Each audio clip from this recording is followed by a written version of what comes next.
अस्सलाम वालेकुम नाजरीन, मैं हूं कमर मेकन और आप देख रहे हैं मेरा यूट्यूब चैनल और फेसबुक पेज। 9 रुकनी लार्जर बेंच ने आज सुप्रीम कोर्ट के अंदर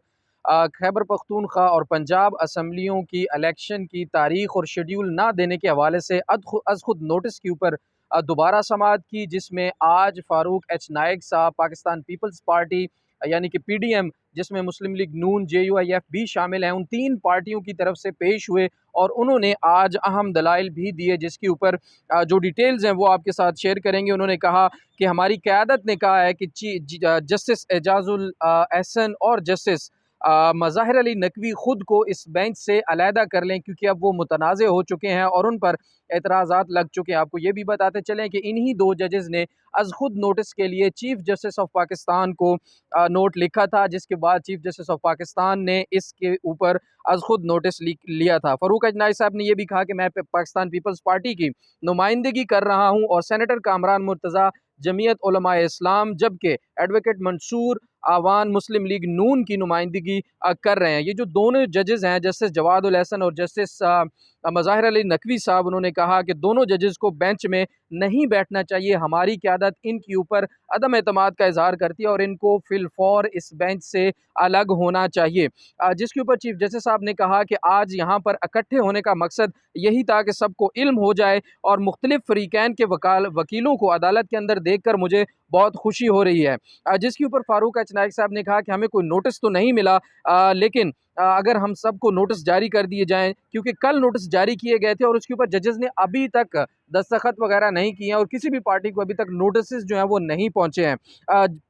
उसके बाद चीफ जस्टिस साहब ने कहा कि हम पार्लिमानी पार्टी को ही फ़रीक बनाएंगे और सबसे इम्पोर्टेंट चीज़ जो इस वक्त सुप्रीम कोर्ट बार के सदर हैं आबिद ज़ुबैरी साहब, चीफ जस्टिस ने कहा कि उन्हें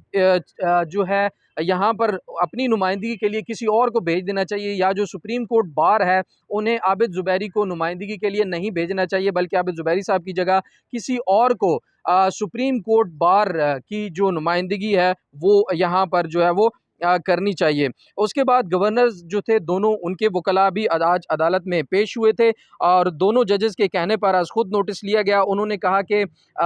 उन्होंने कहा कि जो ये दोनों जजेस हैं, जस्टिस एजाजुल हसन और जस्टिस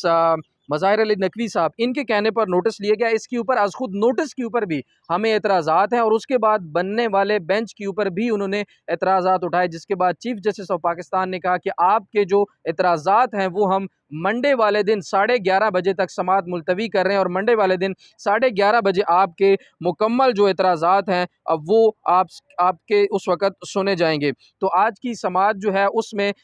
जो मरियम नवाज़ साहिबा ने कल बयान दिया था, उनका भी जिक्र हुआ कि कल उन्होंने अदालत के ऊपर असरअंदाज होने की कोशिश की है और उन्होंने अदालतों को मुतनाज़ा करने के लिए जजों के ऊपर बेजा तनकीद की है।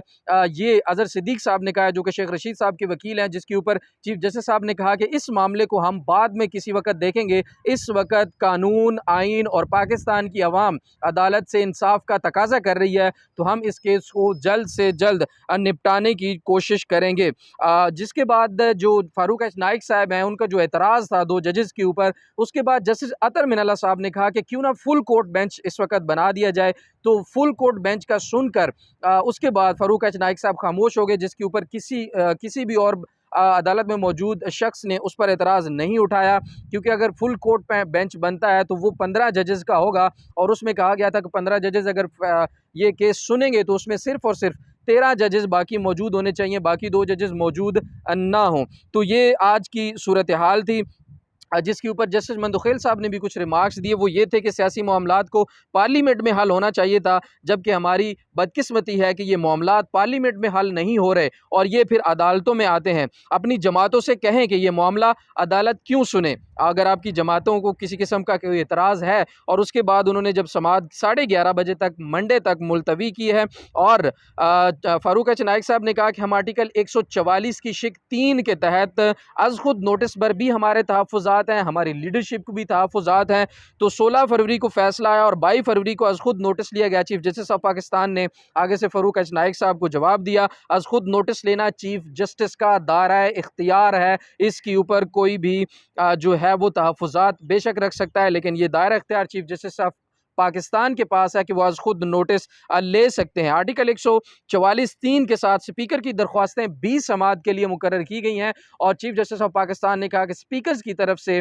जो दरख्वास्तें हमारे पास आई हैं इलेक्शन के हवाले से, उनके ऊपर भी हम देख रहे हैं, उनको भी हमने कंसिडर किया हुआ है और उसमें जो कानूनी सवालात उठाए हैं उनको भी हम देख रहे हैं, उनको मद्देनज़र रखते हुए हम फैसला करेंगे। और हम पहले केस में काबिल समाअत होने पर बात करेंगे, क्या ये जो दरख्वास्तें हैं वो काबिल समाअत हैं या नहीं है। इसके ऊपर चीफ जस्टिस ऑफ पाकिस्तान ने कहा कि हम उसके ऊपर समाअत करेंगे और फिर उन्होंने कहा कि आईन पाकिस्तान ने सुप्रीम कोर्ट के दरवाजे पर दस्तक दी है, इसलिए आइन जब दस्तक देता है, अवाम जब अपना इंसाफ मांगती है अदालतों से, तो अदालतों के ऊपर फ़र्ज़ है कि आइन और कानून के मुताबिक बिला खौफ व ख़तर किसी भी पार्टी या किसी भी लीडर के प्रेशर में आए बगैर आइन और कानून के मुताबिक फ़ैसला देना। आप देखते हैं कि पीर वाले दिन मज़ीद समाअत में क्या अहवाल होगा, जबकि जो डिस्कशन होगी पीर वाले दिन वो ये होगी कि ये बेंच आया कायम रहेगा या इस बेंच में कोई तब्दीली की जाएगी, और अगर बेंच में कोई तब्दीली नहीं की जाती तो 2 जजेस के ऊपर जो एतराज़ात उठाए गए हैं क्या वो खुद अपने आप को